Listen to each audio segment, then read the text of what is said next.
Welcome to the CDA Institute's Expert Series, the podcast that brings you in-depth conversations with the brightest minds in defense, security, foreign policy, and international relations. Each week, we delve into the most pressing issues facing our world today. In today's episode, we spoke to Rohinton Medhora about the evolving diplomatic tensions between Canada and India, the implications of India revoking diplomatic immunity, implications for a bilateral relationship, as well as the evolution of India on the international stage, and India's role in counterbalancing against China and Asia in the Indo-Pacific. Medhora is a distinguished fellow at CIGI and professor of practice at McGill University's Institute for the Study of International Development. This is the Expert Series. Dr. Medhora, great to have you on, and thanks for making time to speak with the CDA Institute. Canada suspended in-person diplomatic services in all of its offices except for New Delhi due to reduced staff levels, causing delays in visa processing. The reduction in diplomatic staff has come after Canada and India have been engaging in an ongoing diplomatic dispute, with India demanding that Canada withdraw 41 diplomats. Many commentators and observers have noted that these recent tensions, the result of assassination allegations by Prime Minister Trudeau, are unprecedented in the history of Canada-India relations, but also more broadly as we tend to conceive of ourselves as friends or allies. With this background, Dr. Medhora, I'm wondering if you can flesh out what specific recent developments have contributed to the current complexities in Canada's relationship with India. The Canada-India relationship has never been an especially warm one. It hasn't been quite as cold as it has now become. There have always been irritants. The one that comes to mind is 1974, when Canada and, in fact, the US felt that India had misused the nuclear technology that India had been given to do a nuclear explosion, which in the end, people seem to agree was done for peaceful purposes. There have also been strong irritants around the question of actual or alleged violent Sikh separatists living in this country, doing things in India which were at best illegal, but nothing quite at this level. When you have half your diplomatic corps asked to leave the country, when you have visa processing that kind of comes to an end, and when you have a war of words at the highest levels between governments, this is unprecedented between countries that are actually friends and belong to the same broad global alliance. How do the recent diplomatic tensions between Canada and India impact bilateral relations and international diplomacy? So let's start with the bilateral. The real answer, which is an unsatisfying one, is we don't know, because we're genuinely in uncharted territory. We're still in that stage of the dispute where the two sides are barely talking to each other, or if they are, they're exchanging uncomplimentary language. We don't know what's going on behind the scenes, both between Canada and India, and also between Canada's allies, especially the US and UK and India. But this is the stage where things don't look good at all. As I said previously, visa processing, which may not be a big deal, and we can get into that, has been halted, and Canadian diplomats have been thrown out in large numbers. A couple of things to note here, though, going forward. Number one, trade relationships and investment relationships, and even educational relationships, because Indian students are a big proportion of the foreign student population in Canada, are long-term trends. And it may well be that these can be in some ways disconnected from the diplomatic issues between the two countries. Second, it's been a one-way match. So far, India's been doing all the retaliating. Canada has been, other than expelling one diplomat early on in the fracas, has not been playing the tit-for-tat game. So India is doing all it can to sort of throw the book at Canada. Canada's been taking a more even position on this. This said, trade, which was never strong between the two countries, might well slow down, especially because a lot of Canada's exports to India would be subject to sanitary and phytosanitary inspections and sort of administrative things which can be used to slow down trade. It's clear that anything forward-looking, like doing a trade deal, is off the table for the foreseeable future and perhaps forever. I'm a bit more sanguine about investment, but again, who knows? Keep in mind that the kinds of investments that Canada was making in India, especially in the infrastructure sector, could easily be had by India from its other traditional investment partners, Germany, Japan, the US, UK. And education, we don't know. Canadian universities are valued in India. They are good schools and the price is reasonable. Most Indian students travel on their own volition and don't rely on government funding. But to the extent that they listen to government advice, or that universities in Australia and the UK and the US ramp up their marketing efforts, we might see a diminution next academic year. In other words, a lot depends on what happens in the next 6 months. From your perspective, are there any measures that can be taken to ameliorate current tensions? Again, I'd say we don't know what's going on behind the scenes, but Canada has done one thing which in my view is wise, which is having made the initial quite dramatic announcement in Parliament by no less than the PM himself, and then expelled one security-related diplomat. Canada has not done anything more. It's the Indian side that has been doing that. I have to assume that although the response has been muted, both the US and the UK are working behind the scenes to, in some ways, find a way forward.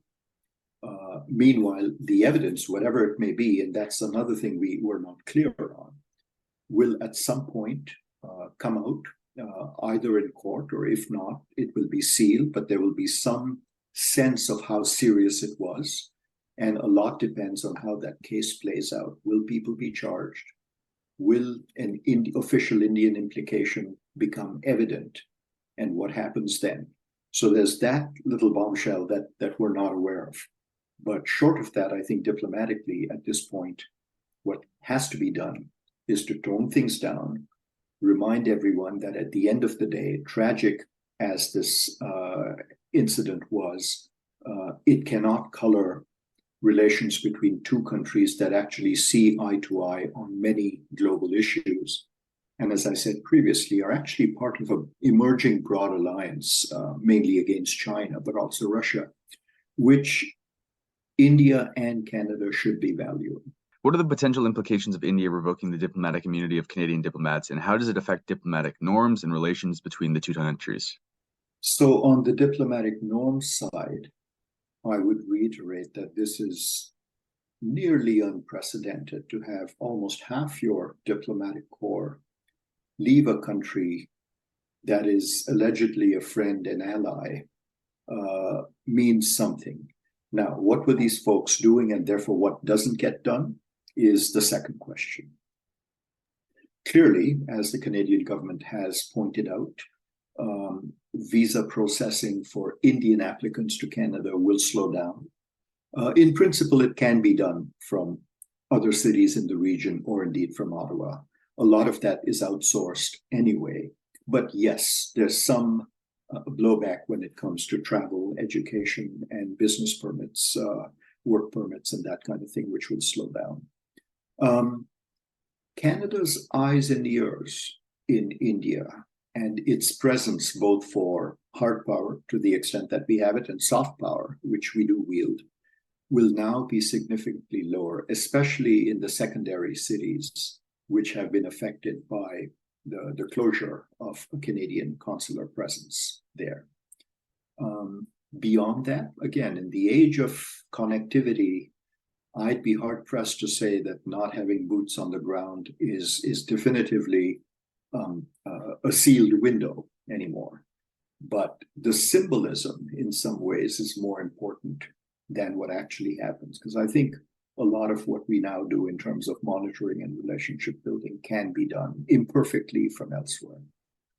How is the present diplomatic issue regarded in India, specifically by both the public and the Indian government? So the Indian government's response has been pure outrage. It's been pure outrage at one level, sort of understandable, because we did having raised the issue privately, apparently with the Indians, and gotten nowhere, we did nothing less than have our prime minister sort of rise in parliament and make a statement, brief the opposition leaders in advance, and therefore turn this into a real national security issue. The Indians have reacted to that in one of two ways, which in my view, by the way, are not compatible with each other. On the one hand, the official reaction appears to be, there is no evidence, how dare you, we haven't seen it, share it first, and a complete dismissal of the charge itself. And the second, more subtle reaction, which, as I say, is not compatible with the first, is kind of to say, but, we're now a global power. We have finished rising. We have risen. Lots of countries do this, US, Israel, you name it. Lots of countries do this kind of thing. How dare you pick on us only? So as I say, you can't have it both ways. So that's the official reaction. Unofficially, by which I mean, if you scan the Indian press, there's a range. The Indian press, by the way, is very diverse, very lively, and of varying quality, as in any country. Here, I'd say, I don't know if the average person on the street has any view on this. I just think that we're too far removed from it to assess. But the Indian press has been broadly in the outrage to skeptical camp. Even papers and media outlets that are not uniformly pro-government have made the point that this is another example of Western double standards, that we seem to be okay with some countries doing this, but not others, and that India is being picked upon. And then from there, it's half a step to go to, colonial mentality and all of that stuff, even though Canada and India share a colonial heritage. But that kind of discourse in the Indian press is never far away. And the other side of this is to say, you know what, he had it coming kind of thing. We've been raising the issue of violent Sikh separatists in your country for some time. You haven't taken that seriously. I mean, I'm just telling you what the Indian side says, not whether it's true or not. And so what would you expect? So the Indian reaction, both official and unofficial, has not really been in any way friendly or understanding to the Canadian position. What unique challenges and opportunities are present in the Canada-India economic relationship, and how do these factors shape the long-term outlook for their bilateral ties? So since you provide the luxury of long-form journalism here, let me just briefly digress into a very short history, but one that I think might be germane. The Canada-India relationship is one that has great promise. And if you simply look at the one-way immigration flows, you might think, therefore, it must be blossoming. But the real answer is that it has never been particularly deep nor wide.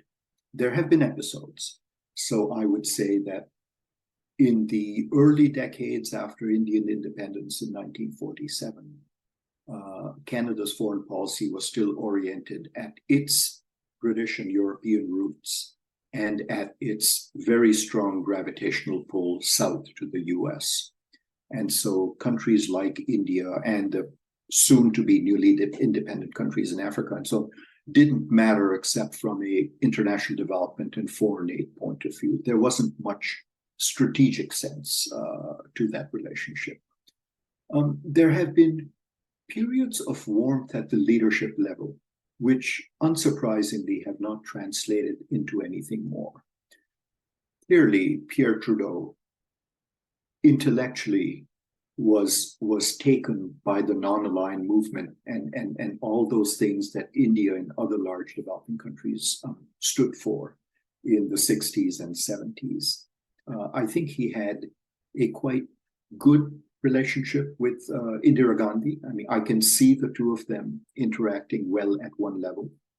But the 1974 nuclear explosion kind of put an end to that meaning, turning into anything more. And Trudeau was obliged in some ways to curtail Canada's interactions with India. Brian Mulroney had a strong relationship with Rajiv Gandhi, mainly over the question of ending apartheid in South Africa, where you will recall Mulroney positioned himself and Canada as the country that would convince Margaret Thatcher and indeed the skeptical Americans to finally, in the late 80s, move on South African independence. And that played well in India. And more recently, Paul Martin and Manmohan Singh had a good relationship at the prime minister level because they were both former finance ministers who had ascended to prime ministership. And so they weren't pure politicians, they were technocrats. Paul Martin was promoting what became the G20 at the leaders level, which again brought India into the global governance table. And Mr. Singh appreciated that. And more broadly, the Indian intelligence appreciated that. And finally, I'd say in the Harper years, there was this focus on democracy, friendship, trade agreements. Didn't translate into a trade agreement, but there was this sense that something might happen. But it really hasn't gone beyond that. And the reason is India has its own dynamic. When it comes to economic liberalization, India very much is not quite in the same camp as Canada. I suspect that just as the long-term irritant for India has been Canada's home for Sikh separatists, for Canada, India has still been recalcitrant when it comes to liberalization. And so things just don't seem to move as well as they do. That's the background. Now, on this use of pylon, where would this have gone had there not been this incident? Now, I'd say the role of our pension funds in India was and remains a genuinely promising sphere. Canada brings, through its pension funds, patient money with technical expertise in the areas that India values: green tech, infrastructure, health systems. Canadian pension funds like this because it helps them diversify their portfolio away from the standard investments in the US and parts of Europe. So that relationship would have blossomed and didn't. On the trade agreement itself, many of us are skeptical that it would have led to much more because trade tends to be driven by fundamentals which would not have changed had the trade agreement been signed. But I do acknowledge that I have colleagues who would say that there were new product lines driven by the investments, by the way, in infrastructure and so on, that might have emerged. And the bustling trade in students, if I could call it that, means a lot to some Canadian colleges and universities, and that's all kind of in a deep freeze.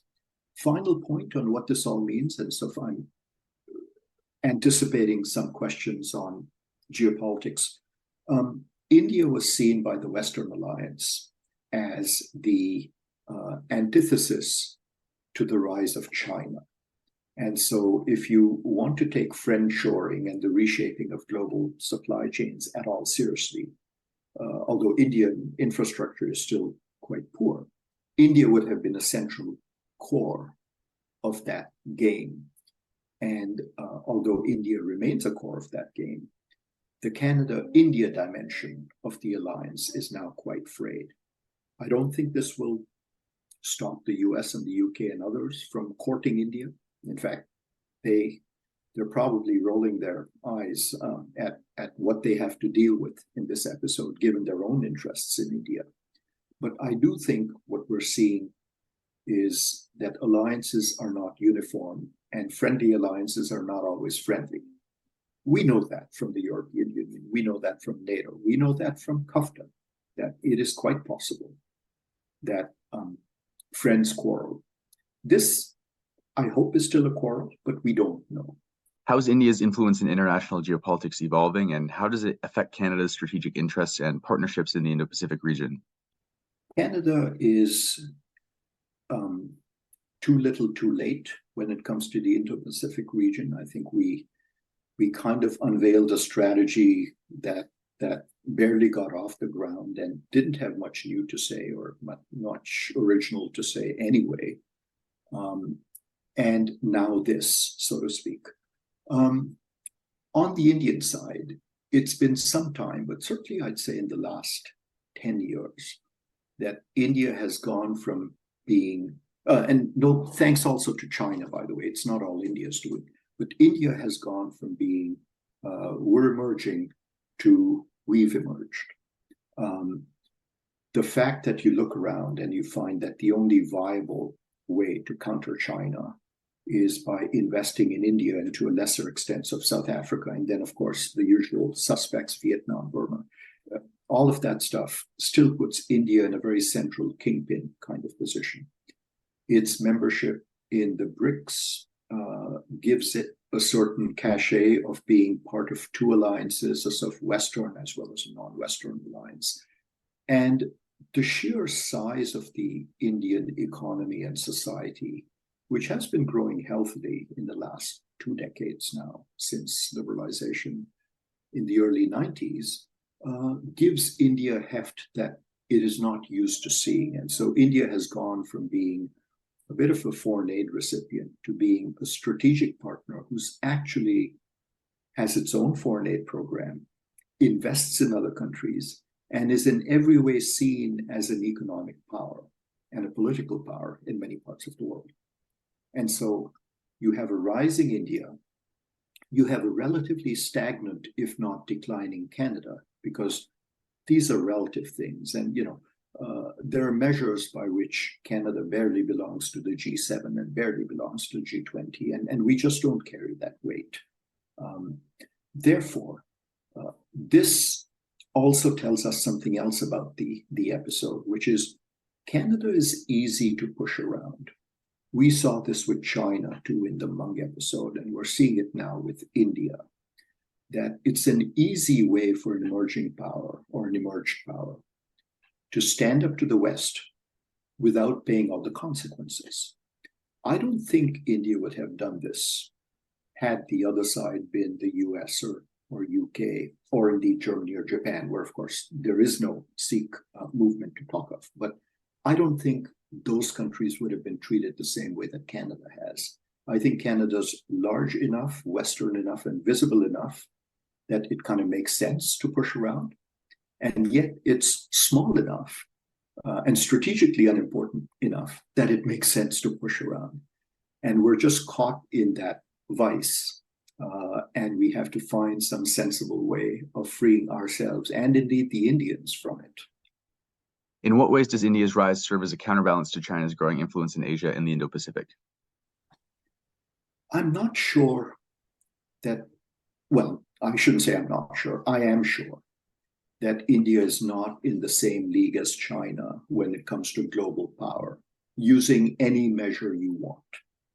You can look at the size of the economy, per capita income, diplomatic influence, foreign investments, size of the army, security more broadly, you name it.